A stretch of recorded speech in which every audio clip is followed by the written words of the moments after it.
over the last 80,000 years, the human being has been developing the frontal lobe.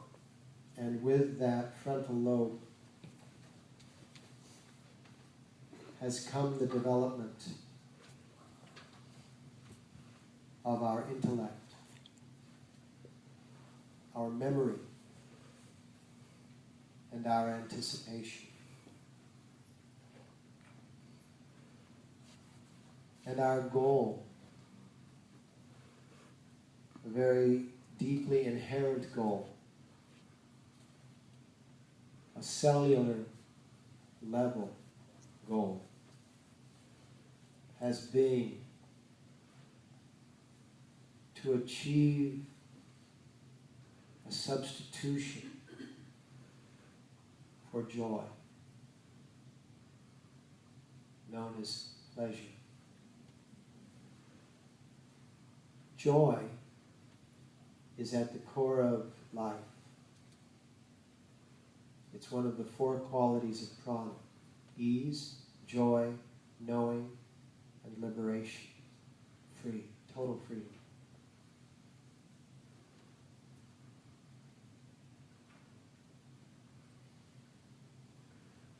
So instead of ease, we've replaced it with effort, because ease does not identify us.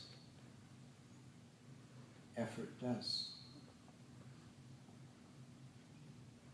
Effort through the millennia has turned into struggle. So we struggle to avoid struggling.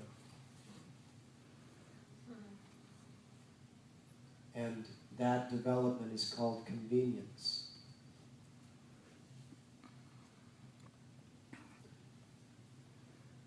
We've replaced ease with effort because it identifies us.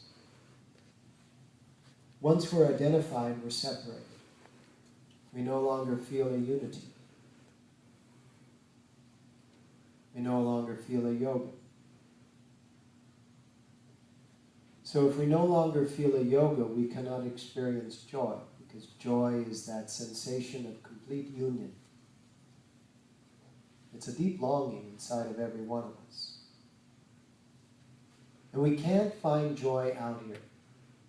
The union is what is known as the true marriage, the marriage of the physical body to the soul body, inhabited by the spirit body or consciousness.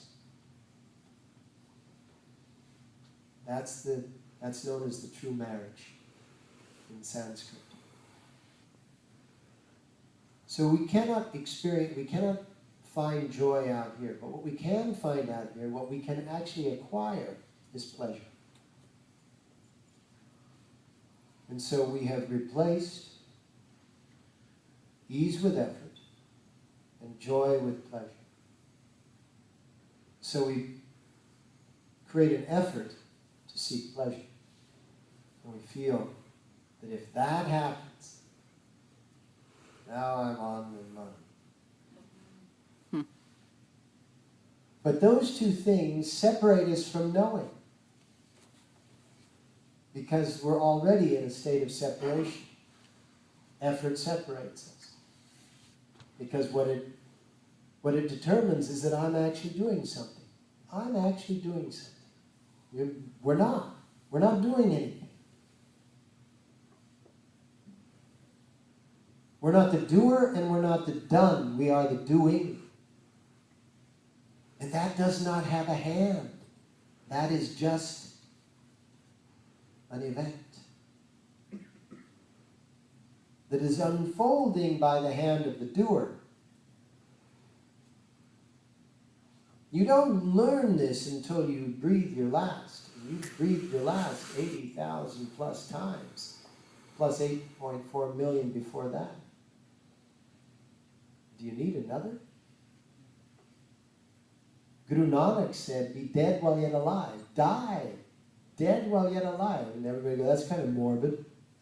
Well, they think you're just supposed to lie. No, you don't lie when you're dead. You're released when you're dead. Be released. So when you experience that union, there's nothing that's outside of you, so you know everything. You do, but you don't know that you know. But when you experience that union, you know that you know. And it's in the knowing that you know, because you're not the knower, and you're not the knowledge, you're the knowing.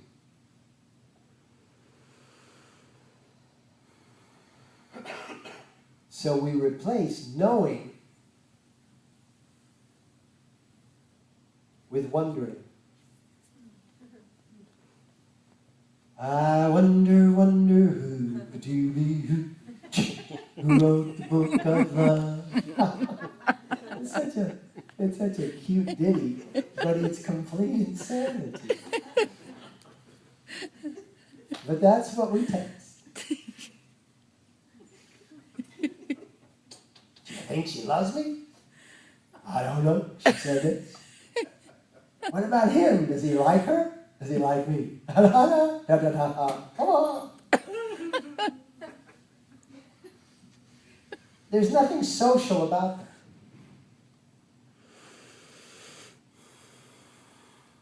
And we've replaced liberation with desperation.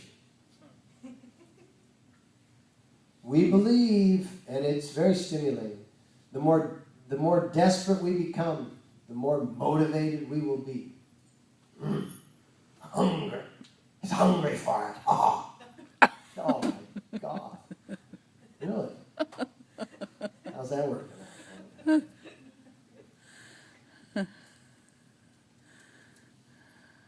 Hummy, hum, brum, hum. What is to be already is. Whatever is your desire, if it is truly your desire, you have it.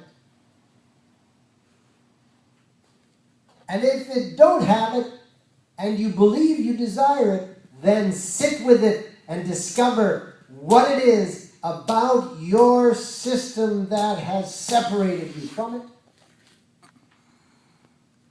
And solving that will deliver it. Because it's already there.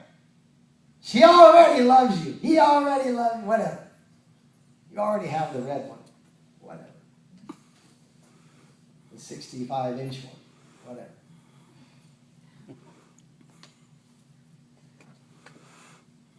Over the last 80,000 years, we have been building this memory. And building the memory builds the anticipation. So we've separated ourselves from the senses. Not seeing and hearing and feeling and touching and tasting and smelling. Those 5 senses we still have. Those are the most gross, I don't mean gross like bad, I mean gross like basic.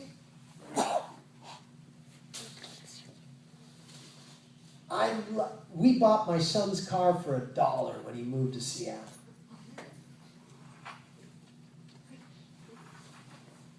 It was the first car he'd ever bought. It's called entry-level basic. It's got roll-up windows, which I think is great because if we ever go into the ocean, you will all have electric windows that will have shorted out. I will roll down my windows and get out and have to come over to your cars and break your windows so you can get out. It's just a story, isn't it? Don't you understand that convenience separates you from the activity, from the experience? So we've spent this 80,000 years and we're down to these basic senses. Now, we're producing all of these expanded electronic versions of things that we can imagine.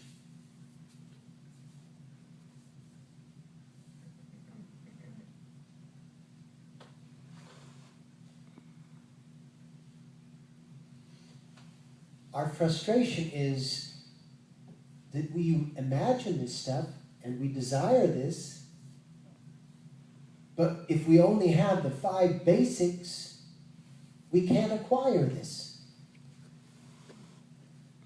Because we're separated from knowing. We're separated from the ease of having. Our identity is locked into our effort. So we make things excruciatingly difficult so that we can perform an effort, so that we can prove our identity to ourselves and to the mirror, which are those around us. Look at me, look at me, look at me. See how hard I'm working. See what challenges I have. That is when the moment you've breathed your last, that disintegrates. And you suddenly realize that it was an illusion. Not just a philosophical theory that it was an illusion. It was an illusion. That's what Guru Nanak meant when he said, be dead while yet alive. Break the code before you leave your body so that you can live in your body with that code fully hacked. And you're using the system, and your carrier is whoever you darn well please. It's a mixed metaphor. You understand? This is like the next standing up, folks. This is the raising of the Kundalini. And you must go here because it will be too crowded to live in a 3-dimensional world utilizing your 5 senses. It's already there. We just haven't admitted it yet.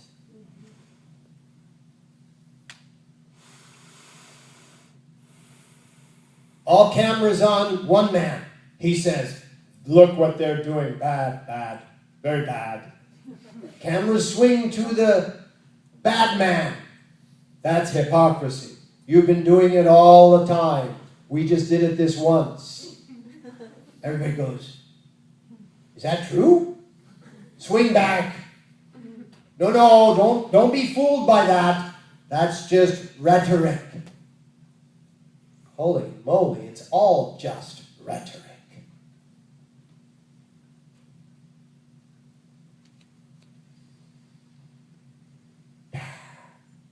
World, the 3 dimensions are collapsing.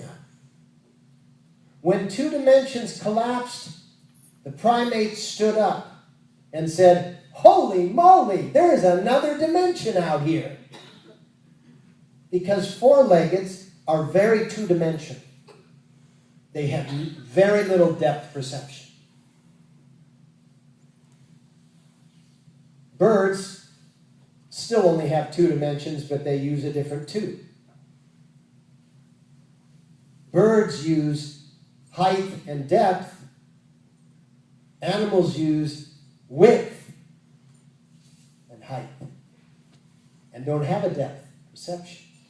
4-leggers. We stood up. We had all 3. It gave us the ability to migrate, and we moved into new territories. We were no longer cramped or crowded. If you didn't like your neighbor, you just moved on.